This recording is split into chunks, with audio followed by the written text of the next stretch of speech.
Swadharma IAS academy की इस special analytical series में सभी सुनने वालों का स्वागत है।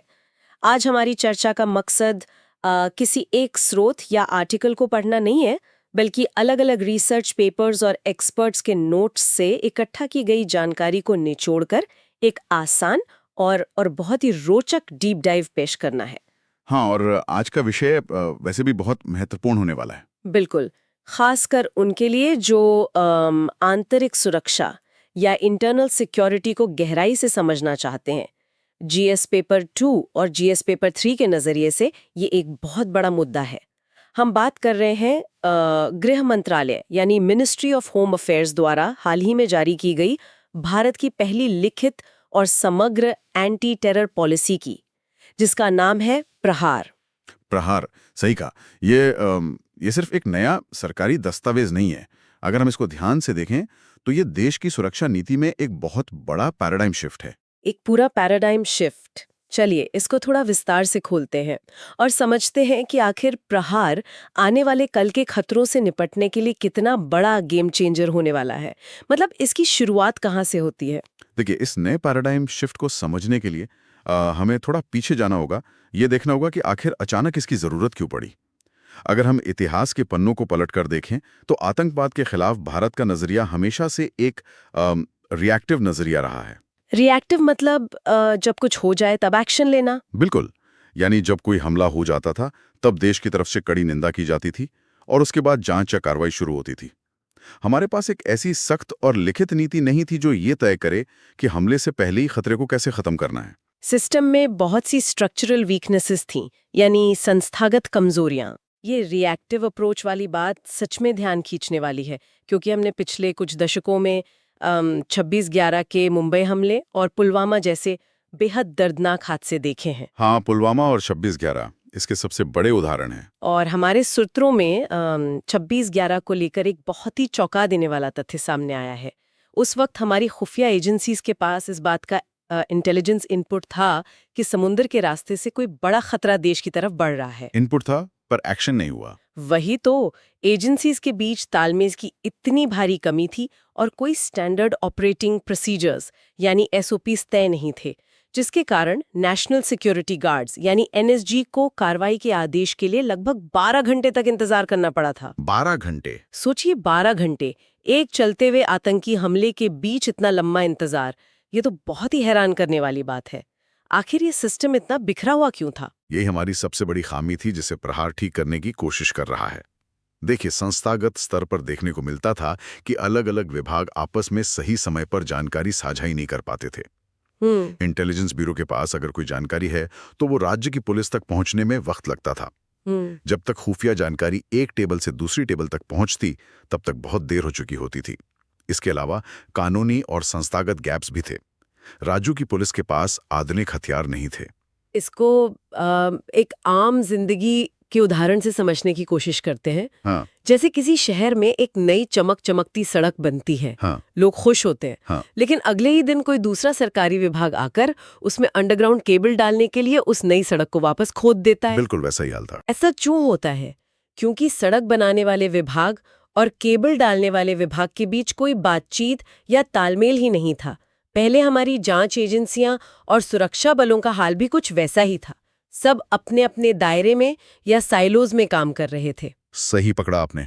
और साथ ही ग्लोबली आतंकवाद की कोई एक सटीक डेफिनेशन न होने की वजह से आतंकवादी आसानी से कानूनी दावपेच का फायदा उठा लेते थे। और इसी बिखरे हुए सिस्टम को एक न्यूरल नेटवर्क में बदलने का नाम ही प्रहार है। इस नीति के लगभग 10 मुख्य स्तंभ हैं या पिलर्स हैं, जो आने वाले भविष्य के लिए भारत की सुरक्षा सोच को पूरी तरह बदल रहे हैं।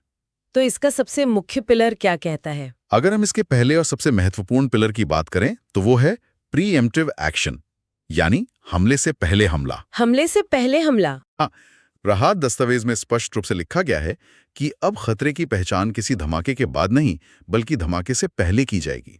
जो सर्जिकल स्ट्राइक्स और एयर स्ट्राइक्स पहले किसी खास स्थिति के अपवाद या एक्सेप्शन माने जाते थे, उन्हें अब सुरक्षा डॉक्ट्रिन का नियमित हिस्सा बना दिया गया है। लेकिन यहाँ एक बड़ा सवाल उठता है। प्रीएम्प्टिव एक्शन का सीधा सा मतलब है हमला होने से पहले ही दुश्मन पर स्ट्राइक कर देना। जी। तो क्या इससे पड़ोसी देशों के साथ फुल स्केल वॉर यानी एक पूरी तरह से युद्ध छिड़ने का खतरा नहीं बढ़ जाएगा? इस आक्रामक लाइन को भारत आखिर कैसे बैलेंस करेगा? मैं सोच रही थी कि इस पर भी दस्तावेज में कुछ कहा गया होगा। ये एक बहुत ही वाजिब सवाल है। देखिए, प्रीएम्प्टिव एक्शन का मतलब अंधाधुंध गोलीबारी करना बिल्कुल नहीं है। इसका मतलब है प्रिसिजन और प्रोपोर्शनैलिटी के साथ कार्रवाई करना। प्रिसिजन और प्रोपोर्शनैलिटी। बिल्कुल। जब खुफिया एजेंसियों को पुख्ता सबूत मिलेंगे कि किसी लॉन्च पैड पर आतंकवादी इकट्ठे हो रहे हैं और हमले की तैयारी में हैं, तभी ये स्ट्राइक की जाएगी। अच्छा। ये दुनिया को और पड़ोसी देशों को एक साफ पॉलिसी सिग्नल है कि आतंकवाद को राष्ट्रीय नीति के रूप में इस्तेमाल करने की कीमत चुकानी पड़ेगी। ये युद्ध शुरू करने के लिए नहीं, बल्कि युद्ध को रोकने के लिए एक डिटेरेंस यानी डर का माहौल बनाने का काम करेगा। समझ गई, डिटेरेंस बहुत जरूरी है। और इसके दूसरे पिलर में जो बात कही गई है वो भी अपने आप में काफी सख्त है। वो है जीरो टॉलरेंस और आतंकवाद के पूरे इकोसिस्टम का खात्मा। हाँ, ये इकोसिस्टम वाला पॉइंट बहुत अहम है। अब तक कई अंतर्राष्ट्रीय मंचों पर गुड टेररिज्म या बैड टेररिज्म जैसी शब्दावली घूमती थी, यानी अपने फायदे के आतंकवादी अच्छे और दूसरे के बुरे। लेकिन प्रहार ने इस कॉन्सेप्ट को पूरी तरह खारिज कर दिया है। आतंकवाद किसी भी रूप में हो, वो सिर्फ आतंकवाद है। सही कहा। लेकिन इकोसिस्टम के खत्मे से यहाँ क्या मतलब है? मेरा मतलब है सिर्फ बंदूक पकड़ने वाले को रोकना काफी नहीं है क्या? यहाँ इकोसिस्टम को एक बीमारी की तरह समझना होगा। अगर किसी को कैंसर है तो सिर्फ दर्द की दवा खाने से इलाज नहीं होता, उसकी जड़ को, उस ट्यूमर को निकालना पड़ता है। बीमारी की जड़। आतंकवादी तो सिर्फ एक मोहरा है। असली खतरा वो इकोसिस्टम है जो उस आतंकवादी को पैदा करता है, उसे ट्रेन करता है और उसे हथियार खरीदने के लिए पैसे देता है। फंडिंग और ट्रेनिंग। बिल्कुल। पीआरएआर का लक्ष्य इस पूरे इकोसिस्टम को तबाह करना है। इसमें उनकी डिजिटल फंडिंग को रोकना, उनके इंटरनेट पर चलने वाले प्रोपेगेंडा को ब्लॉक करना और सबसे बड़ा मुद्दा स्टेट स्पॉन्सर्ड टेररिज्म को जड़ से उखाड़ना शामिल है। जो कि हम देखते ही हैं अपने पड़ोस में। हाँ, जो स्रोत बताते हैं कि कैसे कुछ पड़ोसी देशों द्वारा आतंकवाद को एक स्टेट पॉलिसी की तरफ पाला पोसा जाता है, उसे अब सीधे तौर पर डिप्लोमेटिक और आर्थिक रूप से टारगेट किया जाएगा। तो इस इकोसिस्टम को तोड़ने के लिए सरकार क्या कानूनी और अंतर्राष्ट्रीय कदम उठाने वाली है? क्योंकि सिर्फ सेना ही तो डिजिटल फंड्स और बैंक अकाउंट्स ट्रैक नहीं कर सकते ना। सेना का काम तो बॉर्डर पे है। यहाँ सबसे हैरान करने वाली बात ये है कि ये अब सिर्फ सेना या पुलिस की लड़ाई नहीं रह गई है। अच्छा। यही प्रहार का तीसरा और चौथा पिलर है, जिसे whole of the nation approach कहा गया है। इसका मतलब है कि आतंकवाद से निपटने के लिए अब intelligence agencies, local police, central armed police forces, diplomacy, cyber cells और फाइनेंस ट्रैकिंग एजेंसीज, ये सब एकजुट होकर काम करेंगे। यानी पूरा देश एक साथ। बिल्कुल। इंटरनल सिक्योरिटी यानी आंतरिक सुरक्षा को अब बॉर्डर्स पर होने वाले एक्सटर्नल थ्रेट्स के बराबर की प्राथमिकता दी जाएगी। चाहे वो नक्सलवाद हो या अलगाववाद, इन्हें अब सिर्फ राज्यों की लॉ एंड ऑर्डर समस्या नहीं, बल्कि राष्ट्रीय सुरक्षा का खतरा माना जाएगा। और जहां तक कानून की बात है, हमारे सोर्सेज बताते हैं कि इस होल ऑफ नेशन अप्रोच को ताकत देने के लिए कानूनी ढांचे में भी बदलाव हो रहे हैं। यूएपीए जैसे कानून यानी अनलॉफुल एक्टिविटीज प्रिवेंशन एक्ट को और सख्त बनाया जा रहा है। फास्ट ट्रैक कोर्ट्स के जरिए इन्वेस्टिगेशंस और ट्रायल्स जल्दी पूरे किए जाएंगे, ताकि कानूनी दांवपेच में फंसकर आतंकवादी सालों तक सजा से ना बचें। वही, इसके साथ ही अंतर्राष्ट्रीय मंचों पर भी एजेंडा सेट करने की बात हो रही है, जैसे एफएटीएफ की भूमिका यहाँ बहुत अहम हो जाती है। बिल्कुल। जो सुनने वाले एफएटीएफ से परिचित नहीं हैं, उन्हें बता दें कि एफएटीएफ यानी फाइनेंशियल एक्शन टास्क फोर्स एक अंतर्राष्ट्रीय संस्था है जो ग्लोबल मनी लॉन्ड्रिंग और आतंकवाद को होने वाली आर्थिक फंडिंग पर नजर रखती है और उसे रोकती है।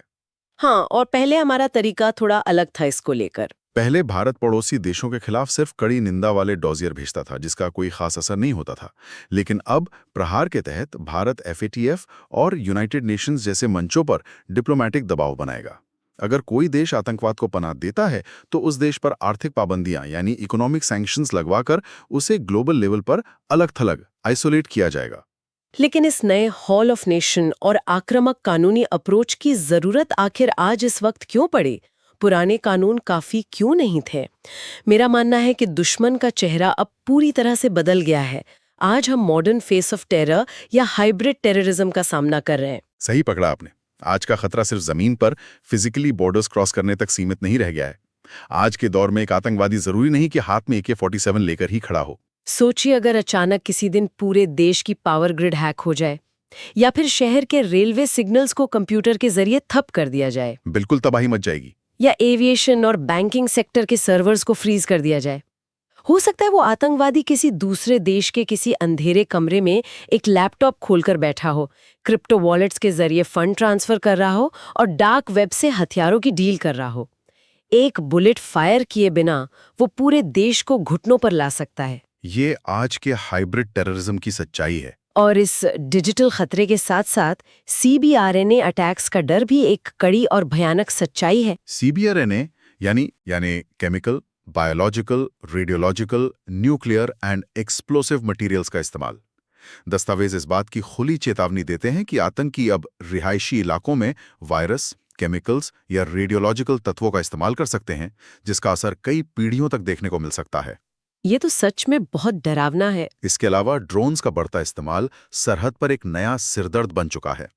सरहद पार से सस्ते ड्रोन्स के जरिए ड्रग्स, हथियार और एक्सप्लोसिव्स की स्मगलिंग आसानी से की जा रही है, जिसने सुरक्षा बलों के लिए आसमान में एक नया फ्रंट खोल दिया है। और इस टेक सैवी खतरे में एक और डेंजरस ट्रेंड जुड़ गया है, स्लीपर सेल्स और सोशल मीडिया के जरिए रेडिकलाइजेशन का। हाँ, रेडिकलाइजेशन एक बहुत बड़ा मुद्दा है। अलकायदा और आइसिस जैसे संगठन अब सरहद पार करके आने की जहमत नहीं उठाते। वो इनक्रिप्टेड मैसेजिंग ऐप्स जैसे टेलीग्राम या सिग्नल का इस्तेमाल करते हैं। वो इंटरनेट के जरिए युवाओं का ब्रेन वॉश करते हैं, अपना प्रोपेगेंडा फैलाते हैं और नए लोगों को अपने घर बैठे रिक्रूट कर लेते हैं। घर बैठे आतंकवादी बन रहे हैं लोग। ये स्लीपर सेल्स आम जनता के बीच खुले मिले रहते हैं और आदेश मिलते ही अचानक एक्टिवेट हो जाते हैं। इन हाइब्रिड खतरों से निपटने के लिए आम पुलिस डंडे या पुरानी फाइल्स का सिस्टम तो काम नहीं आ सकता। इसी वजह से PRR के तहत एक बहुत ही मजबूत इंस्टीट्यूशनल मशीनरी या संस्थागत ढांचा तैयार किया जा रहा है, जहां डेटा और इंटेलिजेंस का फ्लो बिल्कुल सटीक और रियल टाइम होना चाहिए। इसको अगर हम मानव शरीर यानी एक ह्यूमन नर्वस सिस्टम के उदाहरण से समझें तो आसान होगा। Human nervous system? हाँ, यहाँ दो सबसे बड़े पिलर्स काम करेंगे, AMAC और NetGrid। ये नर्वस सिस्टम वाली एनालॉजी काफी दिलचस्प लग रही है। इसको थोड़ा आसान भाषा में विस्तार से समझते हैं। ये मैक और नेटग्रिड आखिर जमीन पर काम कैसे करेंगे? देखिए, किसी भी इलाके की सबसे बेहतर जानकारी वहाँ की लोकल पुलिस को होती है। उन्हें वहाँ का चप्पा चप्पा पता होता है। लोकल पुलिस इस नर्वस सिस्टम में हमारी उंगलियों की तरह है, जो सबसे पहले खतरे या आंच को महसूस करती हैं। ठीक है, उंगलियां हो गई लोकल पुलिस। अब आता है मैक, यानी मल्टी एजेंसी सेंटर। मैक एक ऐसी जगह है जहां 20 से ज्यादा अलग अलग खुफिया और जांच एजेंसीज एक साथ बैठकर इंटेलिजेंस शेयर करती हैं। मैक इस सिस्टम का स्पाइनल कॉर्ड यानी रीढ़ की हड्डी है, जो उंगलियों से जानकारी मिलते ही तुरंत रिएक्शन या ऑर्डर देता है। और नेटग्रिड? दूसरी तरफ है नेटग्रिड, यानी नेशनल इंटेलिजेंस ग्रिड।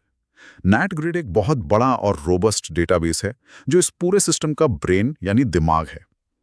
पहले अगर किसी आतंकवादी का हवाई यात्रा का डेटा या बैंक ट्रांजैक्शंस ट्रैक करना होता था, तो एजेंसीज को, एयरलाइंस और बैंक्स को चिट्ठियां लिखनी पड़ती थी और हफ्तों इंतजार करना पड़ता था। हफ्तों तक तो आतंकवादी कहां से कहां निकल जाएगा। वही ना। अब नेटग्रिड के जरिए बैंकिंग, टेलीकॉम और ट्रैवल का सारा डेटा एक क्लिक पर अवेलेबल होगा। तो जब दिमाग के पास पूरी मेमोरी और डेटा होगा और स्पाइनल कॉर्ड तुरंत रिएक्शन देगा, तब लोकल पुलिस और एजेंसीज तय समय से पहले आतंकवादी को पकड़ लेंगी। यानी अब राज्यों की लोकल पुलिस को नेशनल सिक्योरिटी गार्ड्स और नेशनल इन्वेस्टिगेशन एजेंसी के साथ डायरेक्ट जोड़ दिया जाएगा, ताकि जब कोई खुफिया इनपुट मिले तो ऑपरेशनल देरी बिल्कुल ना हो और सेंटर और स्टेट के बीच का वो पुराना गैप हमेशा के लिए भर जाए, जिसके कारण 26/11 के वक्त 12 घंटे का इंतजार करना पड़ा था। एकदम सटीक और मजबूत सिस्टम बन रहा है। लेकिन यहाँ एक चिंता की बात भी उभर कर आती है। जब किसी दिमाग के पास नागरिकों का इतना सारा डेटा होगा, तो प्रिवेसी यानी निजता को लेकर भी सवाल उठेंगे ही। साथ ही इस पूरी चर्चा में एक बहुत ही संवेदनशील पहलू है, द ह्यूमन एलिमेंट। प्राइवेसी और ह्यूमन एलिमेंट दोनों बहुत जरूरी हैं।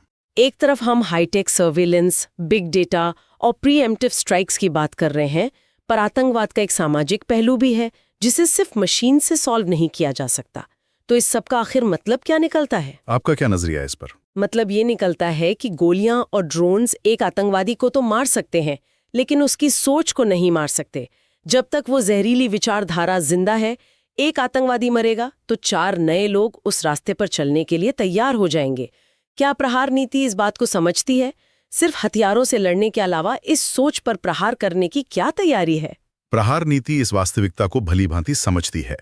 नीति के आखिरी कुछ पिलर्स में काउंटर रेडिकलाइजेशन और डी रेडिकलाइजेशन प्रोग्राम्स पर काफी जोर दिया गया है। आतंकवाद की शुरुआत हथियार उठाने से नहीं, बल्कि दिमाग में चलने वाले विचारों से होती है, जहन में होती है। इसलिए जो युवा भटक गए हैं या भटकने की कगार पर हैं, उन्हें वापस समाज की मुख्य धारा यानी मेन स्ट्रीम में लाना सबसे जरूरी है। इसके लिए सरकार सिर्फ पुलिस पर निर्भर नहीं रहेगी। जेलों में, शैक्षणिक संस्थानों में और समाज के भीतर डी रेडिकलाइजेशन प्रोग्राम्स चलाए जाएंगे। इसमें किसका रोल अहम होगा? इसमें कम्युनिटी लीडर्स, एनजीओज और रिलीजियस फिगर्स का बहुत बड़ा और सकारात्मक रोल होने वाला है। वो युवाओं को समझाने और उन्हें इंटरनेट पर किसी भी तरह के ब्रेन वॉश होने से बचाने में एक ढाल का काम करेंगे। साथ ही इस डॉक्यूमेंट में एक बहुत ही स्पष्ट लकीर खींची गई है जो भारत के संवैधानिक मूल्यों के बिल्कुल अनुरूप है। एमएचए का दस्तावेज साफ कहता है कि आतंकवाद का कोई धर्म, राष्ट्रीयता या एथनिसिटी नहीं होती। ये क्लियर करना बहुत जरूरी था। प्रहार नीति इस बात पर अटल है कि किसी एक धर्म या समुदाय को आतंकवाद के शक के लेंस से नहीं देखा जाएगा।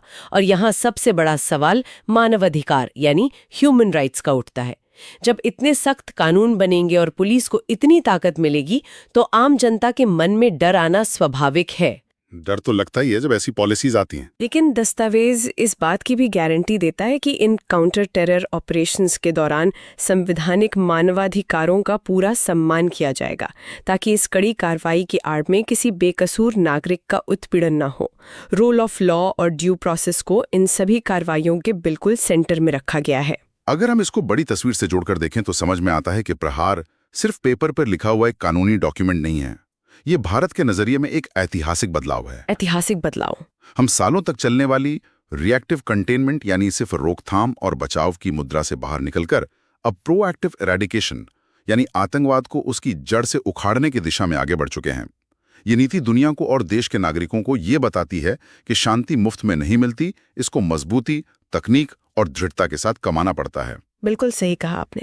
प्रहार आने वाली पीढ़ियों को एक सुरक्षित आसमान देने का वादा है, जहां मॉडर्न थ्रेट से निपटने की क्षमता पहले से मौजूद हो। एक ऐसा ढांचा जो आतंकवाद को सिर्फ एक भटका हुआ युवा या छोटी घटना नहीं, बल्कि एक ग्लोबल सिंडिकेट मानता है और उस पर कानून, सेना, डेटा और डिप्लोमेसी हर तरफ से प्रहार करने की ताकत रखता है। सही बात है। लेकिन इस विश्लेषण को समेटते हुए सुनने वालों के दिमाग में एक गहरा सवाल छोड़कर जाना बहुत जरूरी है, खासकर उन लोगों के लिए जो मेंस एग्जाम की तैयारी कर रहे हैं। कानून और नियम तो पेपरों पे बहुत मजबूत बन गए हैं, एमार्क और नेट ग्रेड जैसी मॉडर्न तकनीक भी आ गई है, पर जमीन पर क्या होगा? बिल्कुल, भारत जैसे विशाल और विविध देश में जहां हर राज्य की पुलिस की ताकत अलग है, उनका आधुनिकीकरण अलग स्तर पे है और उनका बजट अलग-अलग है, वहां इस हाईटेक प्रोएक्टिव डॉक्ट्रिन को जमीन पर उतारना कितना कठिन होगा? क्या हमारी स्टेट पुलिस इस फर्स्ट रिस्पॉन्डर के रोल के लिए पूरी तरह से तैयार है? ये चैलेंज तो है। बिना किसी सियासी या प्रशासनिक टकराव के इस नेशनल नीति को हर राज्य में एक समान रूप से लागू करना आखिर कितना बड़ा चैलेंज होगा?